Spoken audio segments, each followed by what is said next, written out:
বাগেরহাটের 4টি সংসদীয় আসনকে কমিয়ে 3টি করে জারি করা নির্বাচন কমিশনের গেজেট অবৈধ ঘোষণা করেছে হাইকোর্ট। এ সংক্রান্ত রুলের চূড়ান্ত শুনানি নিয়ে সোমবার এই আদেশ দেয় হাইকোর্টের ফলে বাগেরহাটের আসন আগের মতোই 4টি থাকবে। এছাড়া গাজীপুরের একটি আসন কমানোরও আদেশ দিয়েছে হাইকোর্ট। 2025 সালের 30 জুলাই বাগেরহাটের আসন 4টি থেকে কমিয়ে 3টি আসন নির্ধারণ করে নির্বাচন কমিশন। পরে এ নিয়ে গেজেট জারি করে।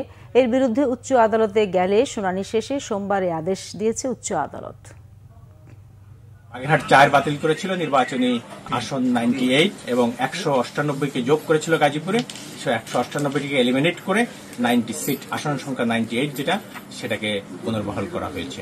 খতিয়ে দেখে আদালত মনে করেছেন যে সিদ্ধান্ত দিয়েছে নির্বাচন কমিশন সেটা আইনের ব্যত্যয় ঘটিয়ে দিয়েছেন। সুতরাং আদালত এটা স্যাটিসফাইড করে বাগেরহাটের 4টি সিট পুনর্বহালের জন্য আদেশ প্রদান করেছে।